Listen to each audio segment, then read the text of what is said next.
There is a moment in every solopreneur's journey where it feels like everything should be working. You got the intellect, you have the skills, you've done the mindset work. You're not new to this necessarily. You've invested in yourself, you learned, you launched, and you delivered, right? But for some reason, you're still hesitating, still second guessing yourself, and still not moving with the boldness that you know you're capable of. And it's not a burnout issue. It's not a confusion issue. You're not fully showing up for yourself either. And it's frustrating, right?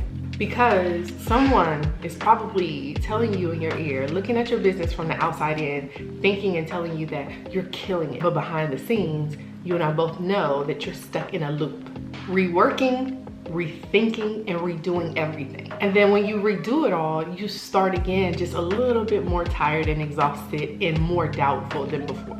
And if that sounds a little bit familiar, I want to tell you about my personal experience realizing 3 things I was addicted to. I know other smart, high-functioning solopreneur parents also fall into.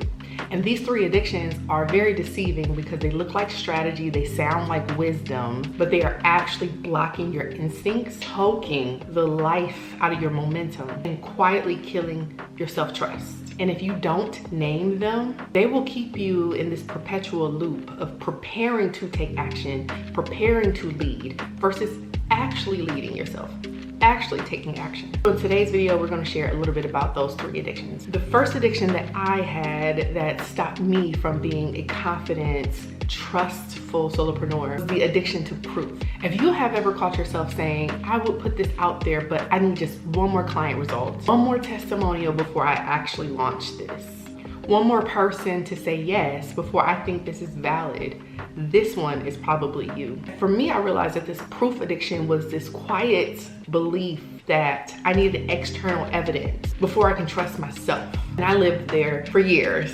Even with the successes that I accumulated, I kept postponing bolder moves, waiting for more validation. It wasn't because I didn't know what I wanted to do. It was this quiet belief I had not yet earned the right to move on it. I think it's really important to call this what it is. It's just another way of delaying decision making so that you get this artificial feeling of productivity. But here's what this addiction really does. It makes your confidence, at least in my situation, a moving target. No matter how many wins you collect, you always feel like you just need one more before you're ready.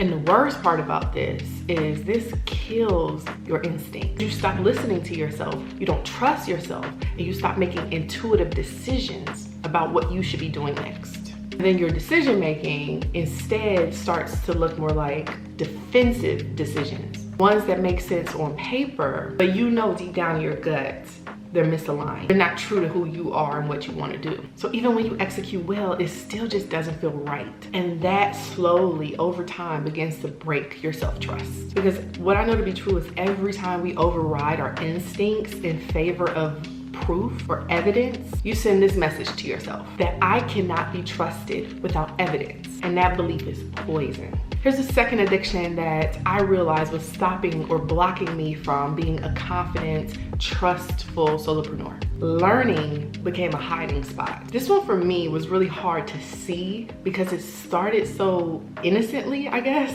I love learning. I love mastering something new. I love taking on a new challenge. But eventually learning became a buffer between me and execution. Anytime I started to feel uncertain of something, I didn't pause to go inward and trust my instinct. Instead, I just reached out for more output. One more podcast, one more course, one more skill, one more coach to invest in, one more strategy to invest in, one more YouTube video before I launch, one more round of edits. And just like that, doing became contingent on knowing everything first. And here's the problem with this. This is one that took me a little bit of time to get to. Entrepreneurship does not reward those who know the most. It rewards those who are willing to figure it out in real time. And when you are addicted to information, you teach your body to delay action until someone smarter than you confirms your idea. I told you a moment ago, this one took me some time to get to because what I realized was that this wasn't self-leadership. This was a part of my corporate identity that still had to be broken. When you transition from corporate thinking to entrepreneurial thinking, being overly prepared in corporate protected you. If you had a toxic partner, business partner who you knew was going to challenge everything you had and you had to defend yourself constantly, constantly. You had to make sure you didn't embarrass yourself, especially if you're one of the only Black people or women in an organization. You always had to come to the table fully prepared for all considerations, right? In corporate world, that level of preparation protects you. But in business, it just isolates you from your instincts. Because real clarity doesn't come from cramming your head full of strategies.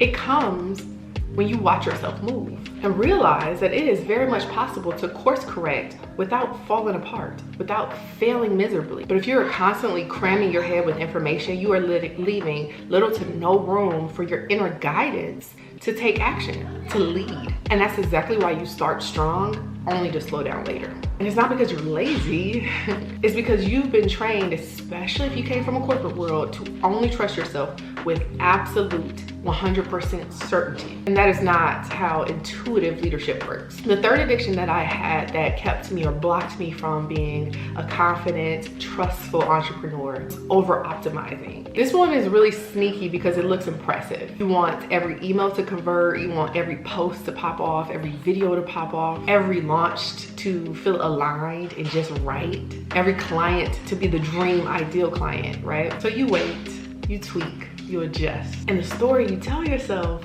is that you're doing this because you're trying to be strategic. This is what it means to be intentional. But the hard truth is this: being too strategic, too early, keeps you in this constant stall and loop. And I learned this the hard way. While I was re-recording content, triple checking all the things that I had created, obsessing over my messaging and my copy, while I was doing all of this, other entrepreneurs were just moving. They weren't better, they weren't more talented, but they were more visible. They were building trust. They were collecting feedback. And I was hiding behind perfection, wanting my business and my offers to feel like this masterpiece. But in doing that, you forget that momentum is messy. Every time you over-optimize, what you're really saying is, I can't handle being seen in process, in progress. I only deserve to be trusted and seen if the work I do is flawless. And that's how you delay the very thing that builds mastery: motion, momentum. Right? Let's pull all of this together. If you are stuck right now, spinning, hesitating, reworking your offers, you don't need another hack,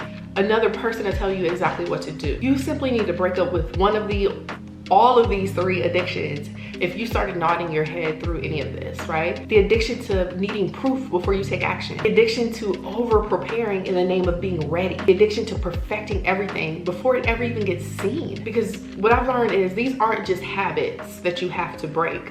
These are identity-based patterns, and they are robbing you of your greatest edge as a solopreneur. And that is your ability to trust yourself in real time. You are not here to be perfectly calculated. You are here to be courageous, clear, and in motion. The longer you wait to lead yourself this way, the louder that doubt's gonna get. And it's not because you're unqualified or that people are more qualified than you. It's because hesitation is loud, but intuition is very quiet. And the more you delay, the less you hear yourself. And that's the cost of these three addictions that no one ever wants to talk about. Not just the missed revenue, but the missed opportunity to build a better relationship with yourself and with your own inner wisdom.